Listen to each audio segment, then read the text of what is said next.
I've tracked Bigfoot for 42 years, but when I found a burial site last November, a government whistleblower sent me files showing over 200 more across the Pacific Northwest, all documented in the last 6 months.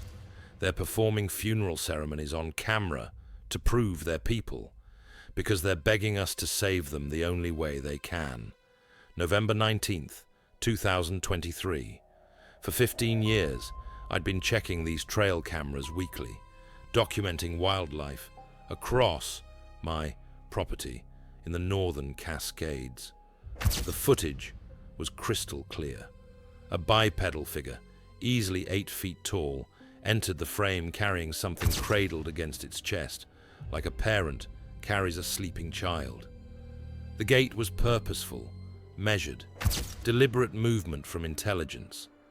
It knelt at a clearing near a creek bed where the soil runs soft, then began to dig with a flat stone, working it like a shovel. 17 minutes of continuous digging, creating a hole roughly 4 feet across. Then came the part that made my hands tremble. The figure lifted what it carried and placed it gently into the hole. Even through grainy infrared, I could see the care. This wasn't disposal. This was a burial. It pushed soil back methodically, almost reverently. When finished, it stood motionless, then walked back into the tree line. I sat replaying that footage for 2 hours. I eliminated possibilities methodically. Assess, analyze, act. By sunrise, I'd made 3 copies on different drives, hidden in different locations. At 9:30 that morning, vehicles came up my access road. 2 Forest Service trucks and an unmarked black SUV. 3 rangers and 2 men in civilian clothes. They claimed unauthorized federal wildlife monitoring equipment had been placed on my land. They needed all trail cameras for compliance verification. When I asked why it took federal agents, the ranger's expression went flat. One civilian made me uneasy. Late 40s, wire frame glasses, expressions that never changed. He watched my reaction, not the property. When I mentioned getting a warrant, his lip twitched. Satisfaction, like I'd confirmed something. They left, but one vehicle drove slowly along my fence line, mapping my camera locations. As they drove away, the man with glasses was on his phone, watching my cabin in the side mirror. I didn't call anyone, didn't file reports. So how did they know within hours? Someone had been watching my property. I came here after Vietnam in 1981, bought 320 acres, built my cabin with my own hands. My first encounter was October 1982. Dawn breaking, I saw something at the tree line 60 yards from my cabin. Through binoculars, roughly 7 feet tall, covered in dark brown hair, shoulders broader than any human's. Heavy brow, flat nose, features almost human, but not quite. It watched my cabin. We stood motionless for 5 minutes. Then it turned and walked into the forest. Something instinctive kept me quiet. These creatures survived by staying hidden. Over the following years, their patterns revealed themselves. I found a teaching site by the Cascade River. Juveniles learning to catch salmon. Their movements were wrong, uncoordinated, shaking hands. I thought they were learning. That memory haunts me now. I witnessed tool use, evidence of intelligence, built trust through absence, never hunted certain areas, never tried to photograph them for profit. But in 42 years, I'd never seen burial behavior. The footage changed everything, because burying their dead meant they understood mortality, ritual, respect. That's personhood. And the government's response within hours meant they'd been watching too. The next evening, I waited until after sunset. By 6, temperature had dropped to 34 degrees, light snow falling. Perfect conditions. Tracks would be covered. I took a folding shovel, red filtered flashlight, And my rifle? The walk took 15 minutes. I found the spot easily. I set up my flashlight and began to dig. 2 feet down, my shovel hit something that gave slightly, something wrapped. I used my hands, carefully exposing what lay beneath, covered in layers of skunk cabbage leaves, layered deliberately. I peeled back the outer layer. Beneath was the body of a juvenile Bigfoot, maybe 4 feet tall. Face piece, no visible trauma. But what stopped me cold? Smooth river stones arranged in a perfect circle around the small figure. And, placed on the chest, a stick figure made from twigs and grass, bound with plant fibers. They were honoring this child with objects, symbols and ceremonies. Evidence of culture, art, ritual beyond instinct. I carefully replaced everything. As I finished, I heard it. Branches snapping, heavy footfalls, something massive moving toward me. My rifle was 15 feet away. The footsteps are closing. 60 yards, 50, 40. I slowly backed away. Hands visible, movements non-threatening. The figure emerged 30 yards away. Massive shoulders, arms below the knee. The same individual from my footage. It stepped into my flashlight's edge, face mixing human and something else. Heavy brow ridge, broad flat nose, eyes reflecting amber gold. Focused, intelligent. Then it made a sound I'd never heard. A low, mournful vocalization rising in pitch, breaking like a human sob. Grief. It moved toward the grave, dropping to its knees. I backed away. It began rearranging the soil I'd disturbed, packing it down, spreading pine needles. I watched as it meticulously restored what I'd disrupted. When finished, it placed one enormous hand flat on the grave, head bowed, and in the reflected light, I saw wetness on its face. Tears. It stood, turned and looked directly at me. No threat, just acknowledgement. Then it walked back into the forest. I stood in falling snow for another hour, unable to move. By dawn, I decided. I needed to search my entire property. At first, I started a systematic search. I found 3 more. 1 near my southern boundary, 1 by the ridge overlook, 1 deep in old-growth timber. Back at my cabin, I pulled up trail camera footage from the past month. November 8th, 2:43 a.m. Same massive figure carrying a body toward the ridge overlook. 18 minutes. November 12th, 3:15. Heading toward the southern boundary. 22 minutes. November 16th, 2:58. Moving toward old-growth timber. 90 minutes. November 19th, 3:17. The footage that brought federal agents. 4 burials in 3 weeks. Same individual every time. But the bodies were different sizes. This was one individual, serving as undertaker for multiple deaths across a larger community. These creatures had social roles, organizations sophisticated enough to designate someone responsible for their death. Something was killing them at a rate requiring systematic burial.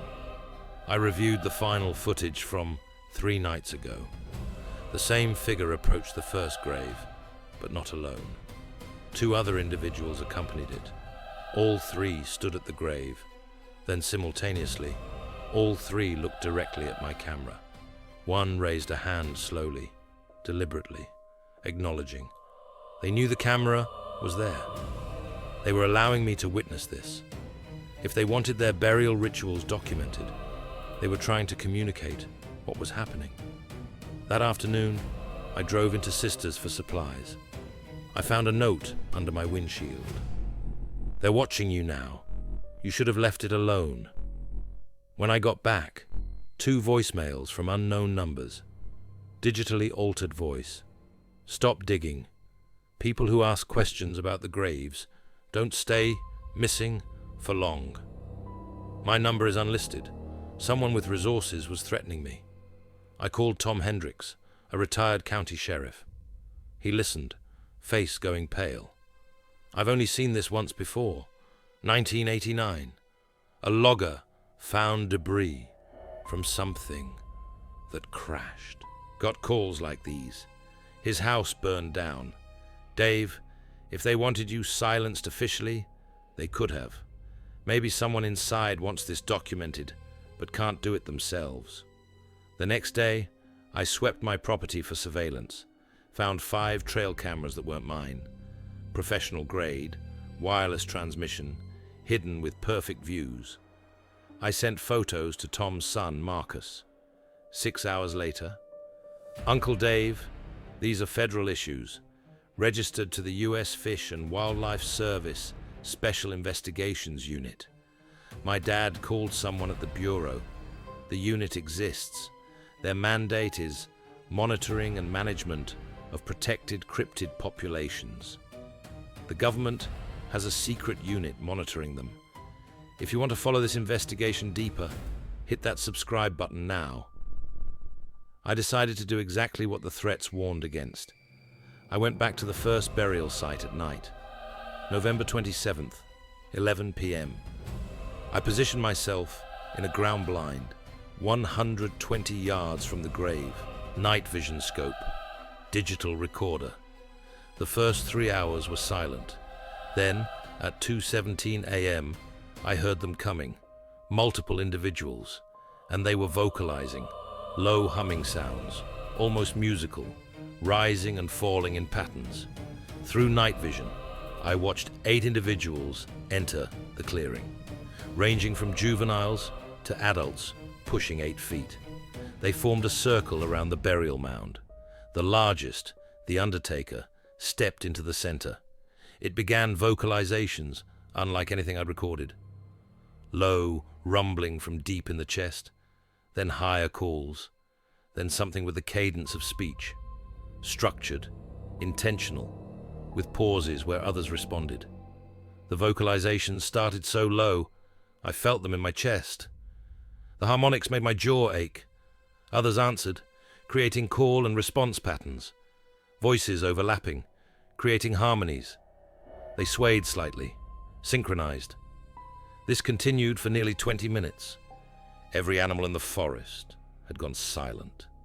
The forest held its breath while they sang for their dead.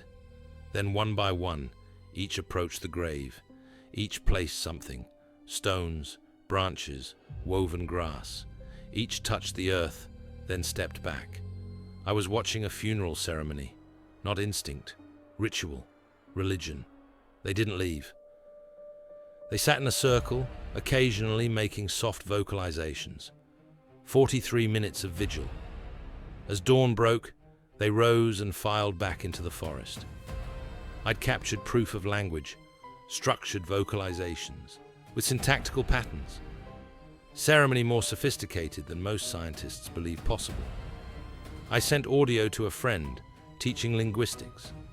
Her response included phonemic complexity, syntactical structure, patterns consistent with the language formation. She asked where I'd found primates in Oregon, but what happened the day after changed everything. I found an unmarked envelope. Inside was a USB drive and a note. You're not alone in watching. They're dying everywhere, trying to tell us why. I scanned for malware, clean, opened on an offline computer, satellite thermal imaging files, topographic maps of the Cascade Range, and on those maps, red dots, over 200 marking locations across the Pacific Northwest. Each represented a burial site. 200 burial sites in 6 months. Mass death affecting the entire regional population. The drive also contained government documents, most blacked out, but I could read fragments. Environmental toxin exposure, neurological degradation, population collapse scenario, mortality rate estimate 30 to 40%. We were watching species extinction in real time. The most recent document dated November 15th. Subject, urgent, contamination vector identified.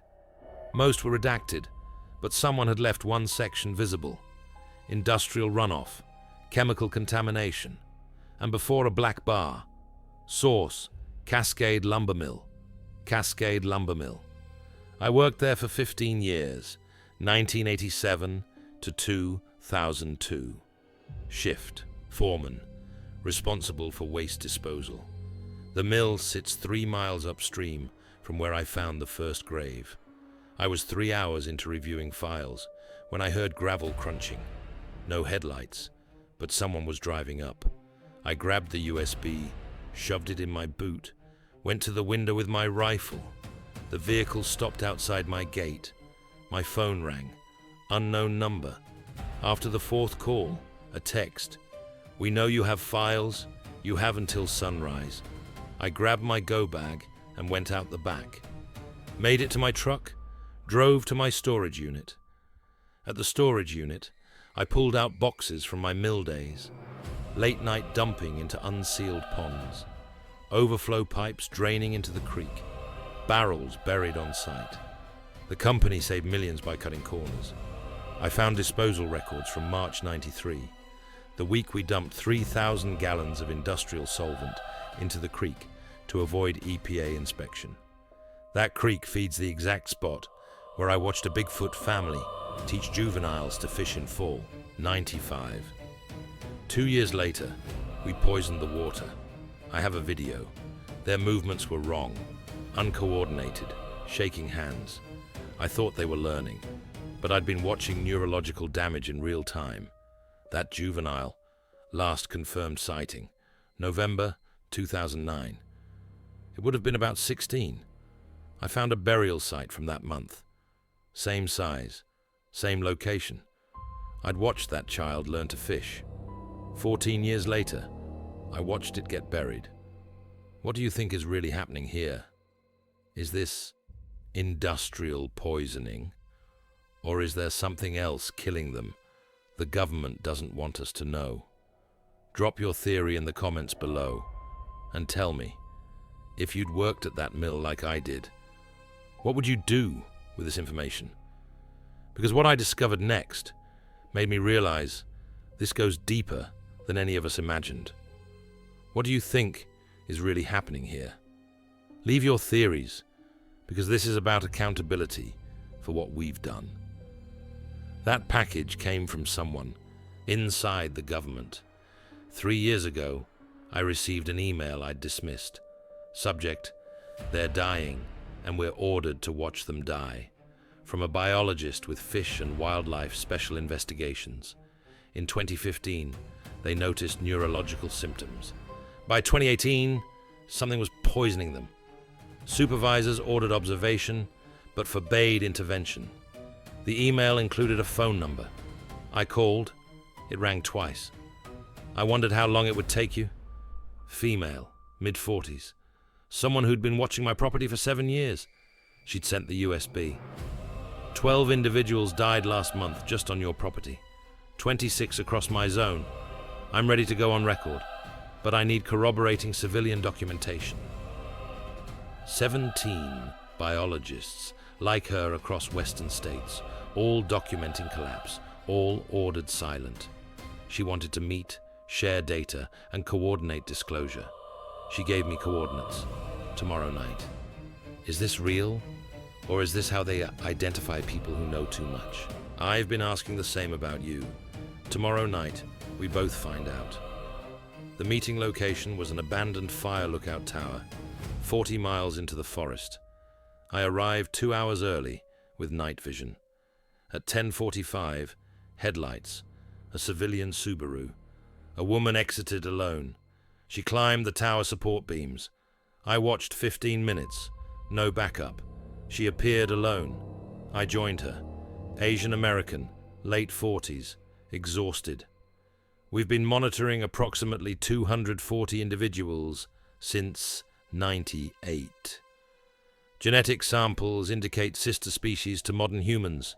They have language, tool use, and cultural transmission.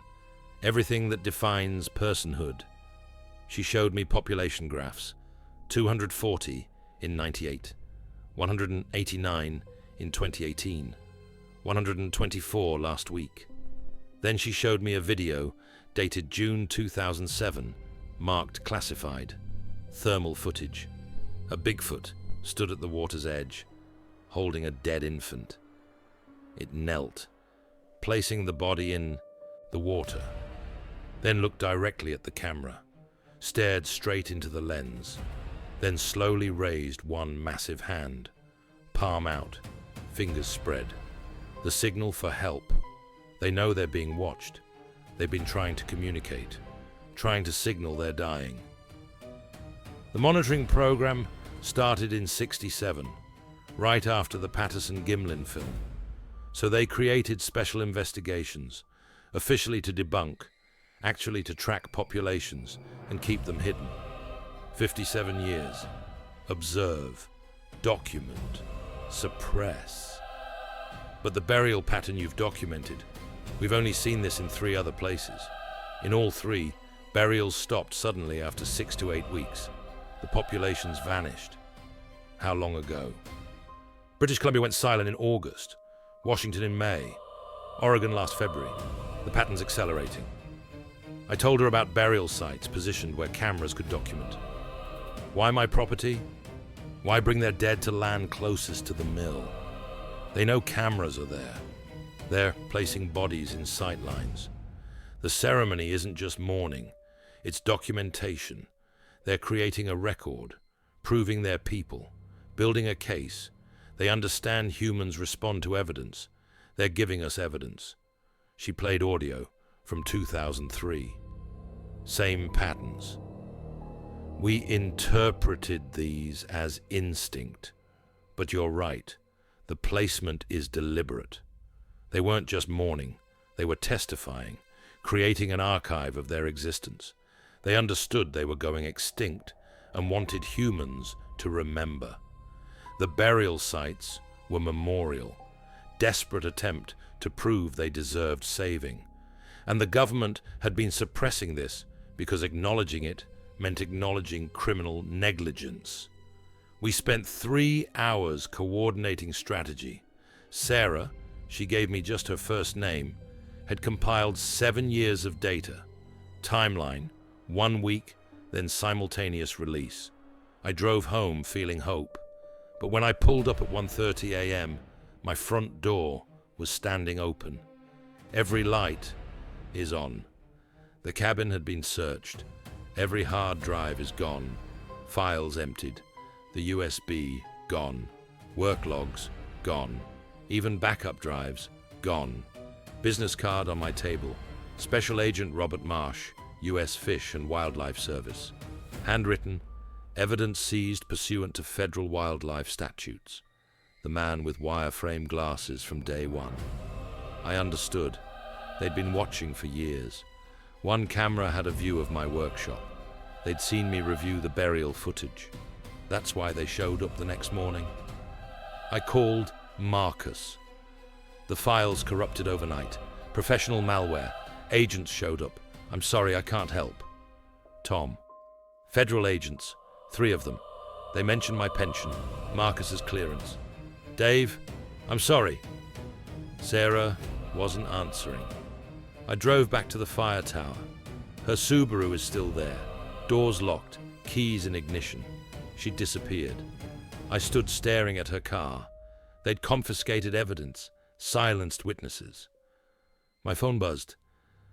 They got the copies you knew about. They didn't get the ones you didn't know existed.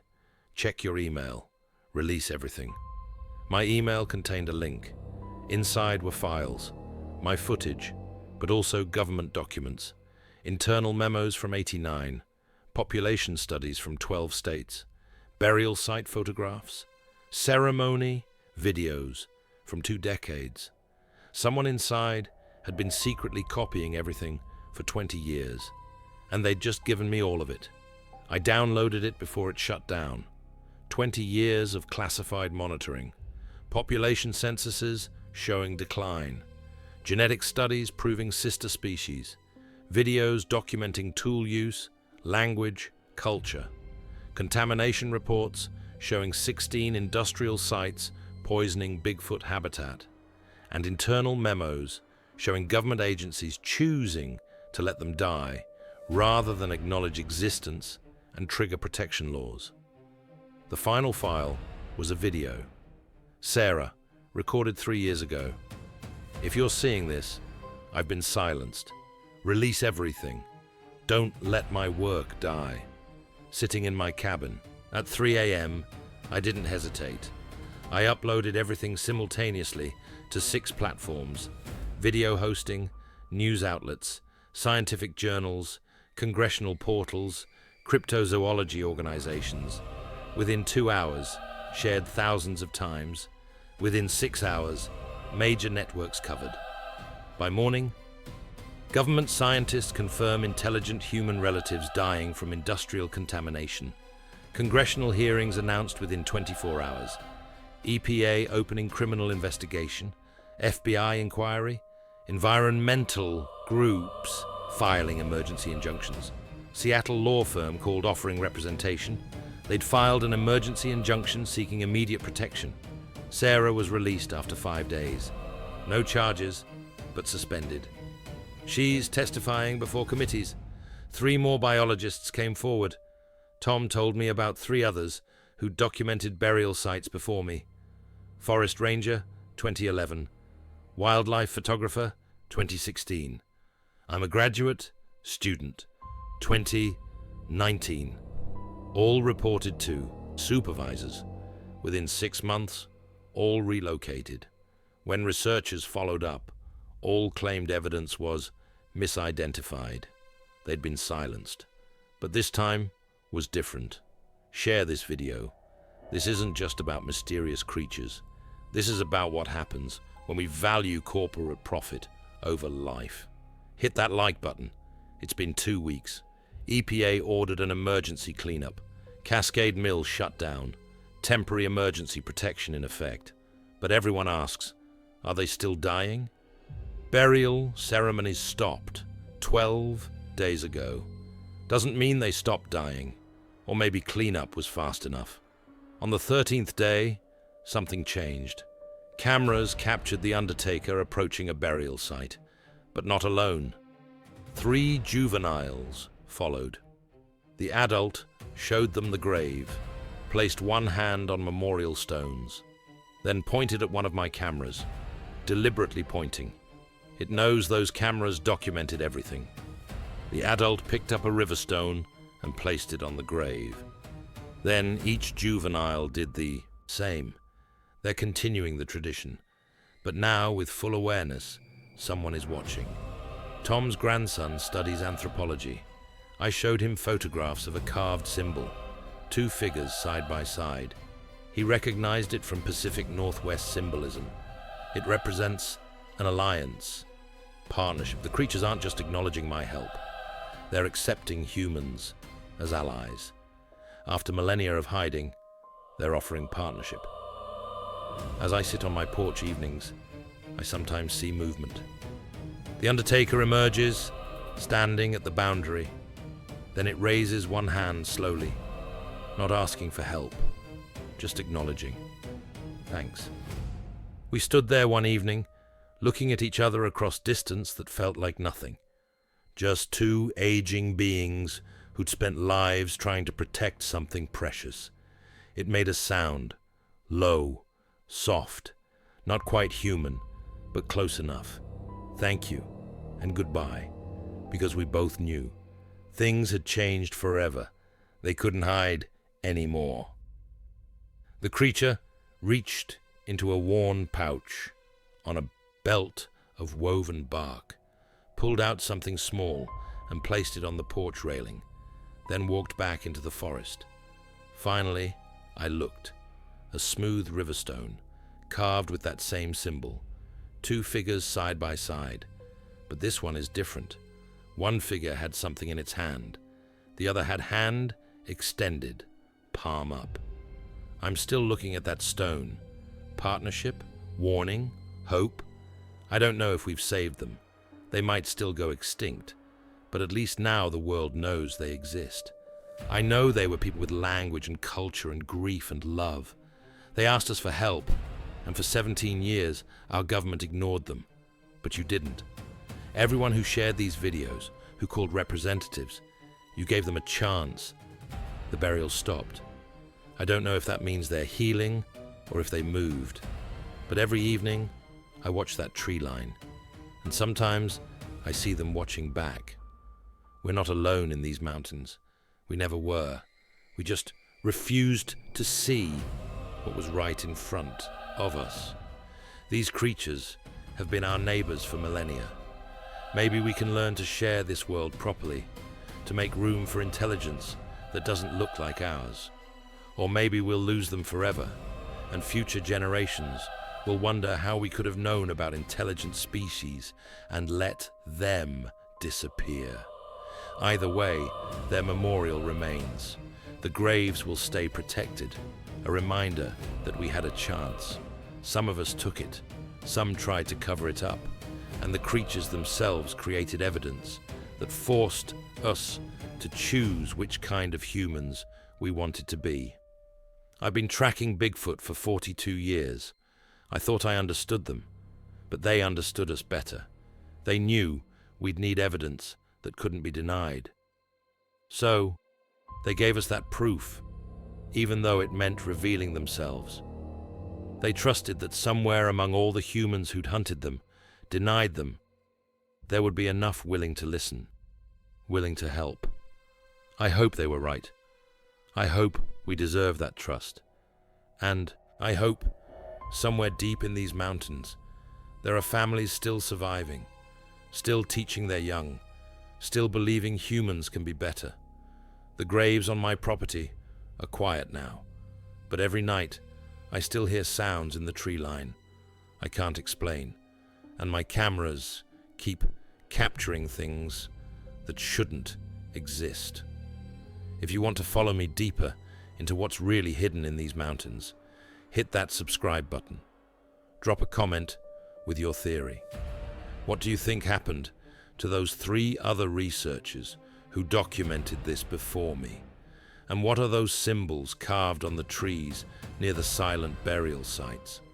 I'm still investigating, still watching, and I'm not the only one.